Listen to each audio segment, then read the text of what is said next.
Persona 5, Persona 5, Persona 5, Persona 5, Persona 5, Persona 5, Persona 5, Persona 5, Persona 5, Persona 5, Persona 5, Persona 5.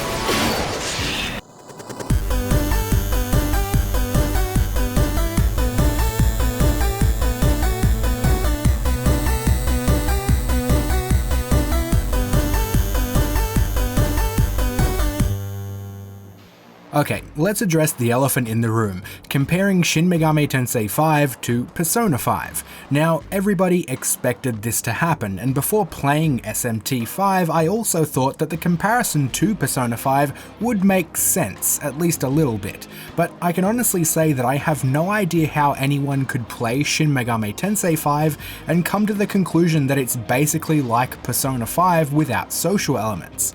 To compare these two games is beyond comparing apples to oranges. They have almost nothing in common at all. Everything from the structure and gameplay loop to the story and themes the game centers on is completely different. Persona 5 without social elements is basically just an RPG dungeon crawler. Shin Megami Tensei 5 barely has any dungeons at all. The only concrete thing these two games share is the pool of demons that you can recruit, train, and fuse together. But if there are barely any dungeons in Shin Megami Tensei 5, what does the gameplay revolve around? The answer is area maps. Large, open maps with tons of verticality and opportunities for exploration. These areas do contain their fair share of puzzle solving, or at the very least, traversing them can often feel like a puzzle solving exercise. This is probably the most fun Shin Megami Tensei has ever been, and it was already pretty fun before. The combination of the big open maps and a litany of quality of life improvements really put this over the edge though. I won't say that it blew me away, but it definitely surprised the hell out of me. Shin Megami Tensei 5 is just way more than I expected, and it's also a lot different than I expected. I'm not going to delve too deep into the story for spoiler reasons, so let's just do a brief overview. Like most entries in this series, for one reason or another, the Tokyo of today is coming to an end, or it already is at an end, and you'll find yourself in something more of a wasteland than a bustling metropolis. The story here transcends the usual good versus evil, or heaven versus hell, or demons versus angels that you might have come to expect, though there is still plenty of that left over. This time there are more than just two sides. Somebody is going to have to remake this world, and everybody, including you, have different ideas for how it should be done. Thrust into a desolate post-apocalyptic Tokyo, you merge with a demon to become what is known as a Nahobino. While you will return to the Tokyo you know and love throughout the story, these moments are very brief, and you definitely shouldn't come into this expecting a half and half kind of structure like a certain other game that shall not be named.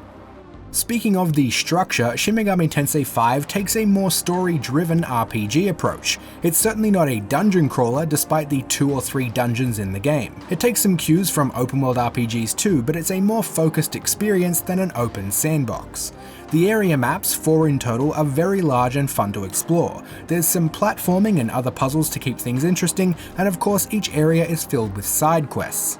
There's a lot of great moments in these side quests, many of which fall into the angel versus devil or law versus chaos duality the series is known for. You'll often run into a demon who wants you to assassinate another demon that they disagree with, but rather than arrive and kill this demon, you get the chance to talk with them and maybe even take their side.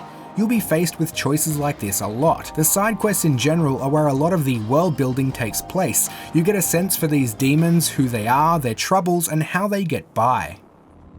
This, of course, works wonderfully with the monster collecting aspect of Shin Megami Tensei. You'll need to build a team of demons to use in combat. Unlike Pokemon and many other monster collectors that require catching, the way you recruit a demon is by negotiating with them. Every demon has a personality. They'll ask you questions and you'll need to try and not piss them off. Once they start asking for gifts, you fork them over and the demon is yours. The demon negotiation in Shin Megami Tensei 5 is very often hilarious. Don't go skipping any of it.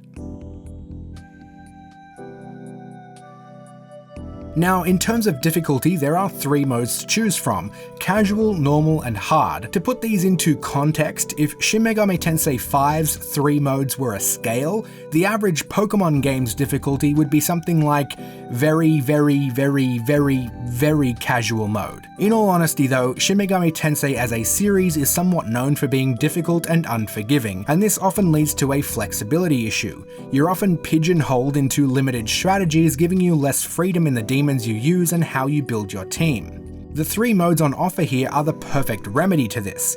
Casual mode will give you ultimate freedom. There'll still be some challenge in the early and mid game, but most people will be able to tackle the game no problem. Normal finds a great balance between challenge and freedom, and hard mode is for masochists. You'll have the freedom to switch between casual and normal at any point, but you need to choose hard mode from the beginning and there is no turning back. Just don't do this unless you're a seasoned Shin Megami Tensei fan who knows what they're getting into. Combat is turn-based, by the way, I don't think I've mentioned that yet. It's a flavour called the press turn system. If you played the Nocturne HD remaster recently, you'll know exactly what's going on. When it's your turn, you're given a number of press turns equal to the number of members in your party. Press turns are essentially actions like attack and skills, whatever. Hitting an enemy with something they are weak to, or lending a critical hit, will grant you an additional press turn, or rather it will make it so you don't lose a press turn. And now I've said press and turn more times than I ever want to say those 2 things again, so suffice it to say that your goal each turn, goddammit, is to exploit the enemy's weaknesses to land 8 actions, which is the maximum with a party of 4. Either that or negotiate with a demon to try and recruit it. Now let's press on. So what else is there to talk about? The music? That's actually pretty excellent.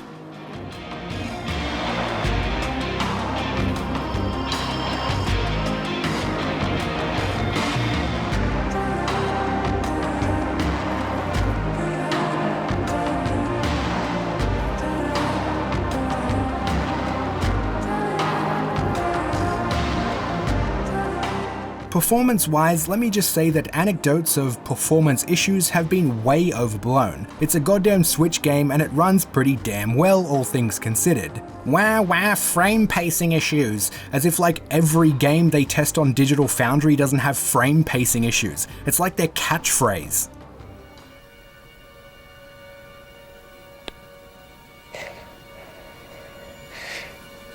I see. Incorrect frame pacing.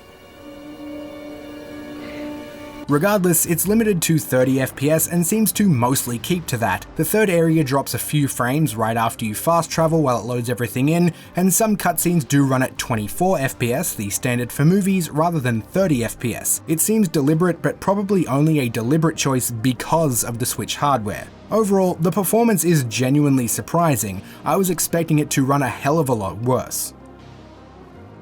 Look, Shin Megami Tensei 5 is an easy Game of the Year contender. If Tales of Arise hadn't come out this year, it almost certainly would have been my Game of the Year. Shin Megami Tensei has never been more accessible, and in my opinion, it's never been better. I've always liked the series, liked it a lot. It has continued to offer a unique experience and stand out from the crowd in both the monster collecting and RPG space. Shin Megami Tensei 5 preserves everything that makes the series great, and then adds whipped cream, a wafer, chocolate shavings, more whipped cream, a marshmallow, and then toasts it with a blowtorch.